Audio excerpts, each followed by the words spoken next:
शुक्रवार रात अज्ञात चोरों ने खेतों को निशाना बनाते हुए आधा दर्जन से अधिक ट्यूबवेल और खेतों में बने कमरों में चोरी की वारदात को अंजाम दिया। सुबह जब किसान अपने खेतों में पहुंचे तो टूटी दीवारें और बिखरा सामान देखकर हैरान रह गए।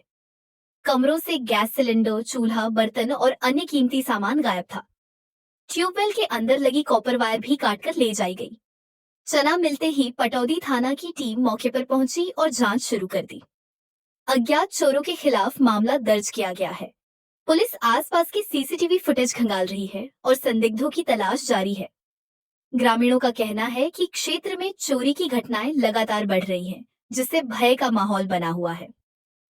किसानों ने प्रशासन से कड़ी कार्रवाई और नियमित गश्त की मांग की है। एक ही रात में आधा दर्जन ट्यूबवेल पर चोरी। सवाल उठता है कि आखिर खेत भी अब सुरक्षित क्यों नहीं? क्या पुलिस इन चोरों तक पहुंच पाएगी? फिलहाल जांच जारी है। नमस्कार, दैनिक समाचार पत्र मृदुल पत्रिका में स्वागत है। और आज हम ग्रामीण क्षेत्र खोड़ के अंदर खड़े हुए हैं, जहां पर रात चोरों ने कई ट्यूबवेलों के अंदर से जो है वो मोटर की वायरें जो है वो चुराई हैं। हमारे साथ कुछ पीड़ित लोग भी हैं जिनके यहाँ से तार चोरी हुई है।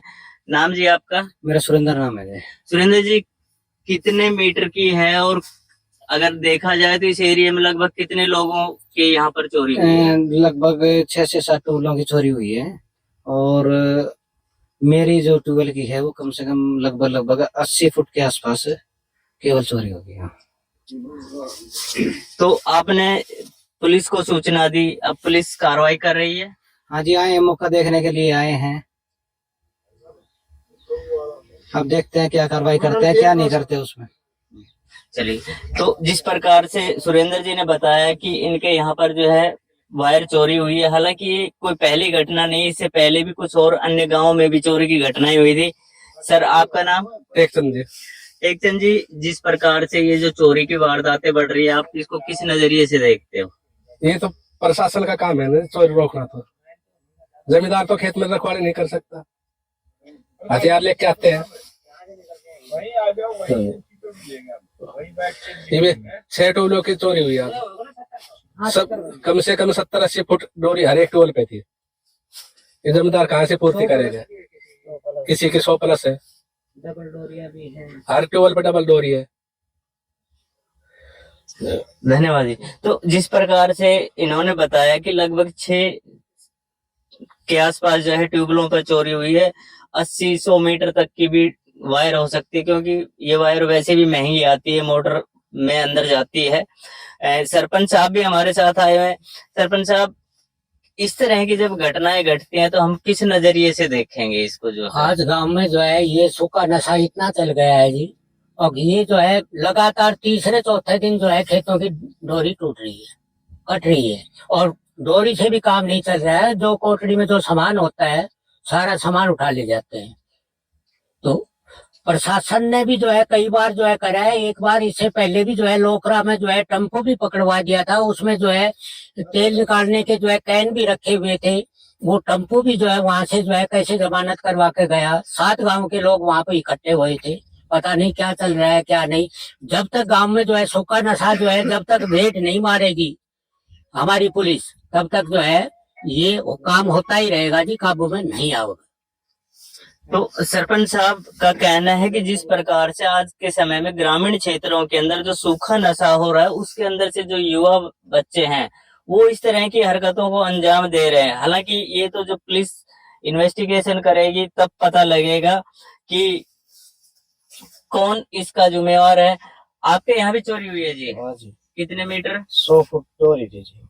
100 फीट डोरी थी? हाँ जी, डबल में थी। डबल में थी। अच्छा, यानी कि 200 फीट के आसपास हो गई।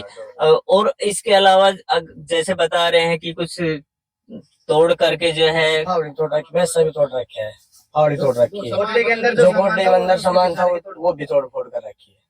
बहुत ज्यादा है। आधा दर्जन के आसपास ट्यूबवेलों से जो चोरी हुई थी। उसके अलावा हम अब एक और ट्यूबवेल पर पहुंचे हैं जहां पर काफी नुकसान देखा जा सकता है। आप देखोगे कि जिस प्रकार से ये इस कोठड़ी के अंदर जो है कितने भारी तरीके से तोड़फोड़ की गई है। चोरों ने जो है पहले इधर से दीवार को तोड़ा है, उसके बाद इसमें जो भी सामान रखा था, जैसे ये बर्तन वगैरह थे, क्योंकि कुछ जमींदार ऐसे होते हैं जो अपने यहाँ थोड़ा बहुत बना लेते हैं, खा लेते हैं, या दोपहर में गर्म वगैरह करने के लिए रखते हैं, तो उनका यहाँ से जो बर्तन वगैरह थे वो सारे चोरी हुए हैं। और ये जो तोड़ा है यहाँ से आया है। ये तोड़ने का उनका कारण क्या था कि ये जो, अगर हम आपको ये लॉक दिखाएं तो यहाँ से जो पहले तो उन्होंने ये लॉक तोड़ दिया, लेकिन हुआ क्या कि यहाँ ये डबल लॉक लगा हुआ था, एक और लॉक लगा हुआ था, और ये डबल लॉक जो है वो टूट नहीं पाया। यही कारण रहा कि उन्होंने इस दीवार को तोड़ा, और दीवार तोड़ने के बाद यहाँ पर काफी जो है नुकसान किया। हाँ जी, क्या कहना चाहोगे आप? आपका ट्यूबवेल है ये जो? हाँ, हमारा ट्यूबवेल है। अगर मोटा मोटा देखा जाए तो क्या क्या चोरी हुए हैं? ये हमारे इसमें जैसे यहाँ रहने दोपहर में काम करते हो, खाना वगैरह कुछ गर्म करना है, वैसे कोई आ जाए उसके लिए गैस सिलेंडर था वो चोरी हो गया, तार चोरी हो गया, और ये अपने ग्रिप वगैरह बिजली के रहते हैं, ये इनको तोड़ के उनका वो चोरी कर ले गए। काफी सामान चोरी हुआ है। तो जिस प्रकार से इन्होंने बताया कि जो सामान इसके अंदर रखे थे, सिलेंडर वगैरह जो है इस तरह से, और जो ग्रिप वगैरह लगी हुई थी जिनके अंदर कॉपर वगैरह के जो है पॉइंट लगे होते हैं, उनको भी तोड़ करके वो इकट्ठा करके ले गए हैं। हमारे साथ जावेद भी हैं। जावेद, इस तरह की जब घटनाएं होती हैं तो हम किसे दोषी माने? इसमें देखो जी, मैं कुछ असामाजिक तत्व होते हैं जो मार्केट में मतलब चोरी चकारी करते हैं या नशा करते हैं, उस तरह के कुछ तत्व हैं जो ये इस तरह की हरकतें करते हैं। छोटे छोटे सामान मतलब उसके लिए अपने नशे की लत इतनी बुरी लगी हुई है उन्हें, ये लत की वजह से वो ऐसे सामान चोरी करके किसानों का ऐसा नुकसान करते हैं। तो मैं तो ये चाहता हूँ मीडिया के थ्रू इस पे तुरंत कार्रवाई की जाए, और इसके लिए मैं ऊपर तक आवाज उठाऊंगा, और इस पर प्रशासन से भी रिक्वेस्ट करूंगा कि जल्द से जल्द एक्शन लिया जाए। धन्यवाद। लेकिन जिस प्रकार से आप बता रहे हो कि भाई नशा, तो नशा केवल पुलिस नहीं बल्कि सामाजिक भी जिम्मेवारी है। तो जिस प्रकार से आप भी बता रहे थे, पीछे खोड़ के सरपंच भी बता रहे थे कि लगातार नशा बढ़ रहा है, तो इस नशे को काबू करने के लिए हमें क्या योजना या ठोस योजना बनानी चाहिए? इसके लिए ठोस योजना तो यही बनती है कि जो इससे जुड़े हुए हैं, जहां से मतलब ये सिस्टम चल रहा है, उसको रोका जाए, उस पर एक्शन लिया जाए। सबसे पहले तो कुछ समाज में कुछ लोग हैं जो इसको बढ़ावा दे रहे हैं, उन लोगों को समझाया जाए सामाजिक तौर पे बैठ के, सभी गांवों की पंचायत के थ्रू। ये जो नशा बेचा जा रहा है, करा जा रहा है, ये गलत है। इससे हमारी यंग जनरेशन खराब हो रही है दिन पे दिन। इसके लिए प्रशासन को टाइट होना पड़ेगा, सारे गांवों को मिलकर एक महापंचायत करनी पड़ेगी। उसके थ्रू सभी को बिठा के इस बात को क्लियर किया जाए कि आगे ऐसा कुछ भी होगा तो उन पे एक भारी जुर्माना डाला जाए, और पुलिस के थ्रू भी उस पर कोई कार्रवाई करी जाए। धन्यवाद। तो जिस प्रकार से हमने आज जिन लोगों से बातें की, और जिस प्रकार से ये जो घटनाएं घटी हैं चोरी की, तो सभी का एक ही कहना है कि जो नशा करने वाले युवा हैं, जो नशे के लिए छोटी छोटी तो चोरियां करते हैं और उन्हें बेच करके अपने नशे की पूर्ति करते हैं, तो नशा जो है इस समय हालांकि समाज में काफी बढ़ रहा है, पुलिस प्रशासन भी काफी प्रयास कर रहा है कि नशे को काबू किया जाए, लेकिन अभी जिस प्रकार से ये बता रहे हैं तो मुझे नहीं लग रहा है कि पुलिस अकेली जो है इसको कामयाब कर पाएगी नशा रोकने के लिए, क्योंकि इसके लिए समाज को भी सामने आना पड़ेगा। मैं रफीक खान के साथ राधे।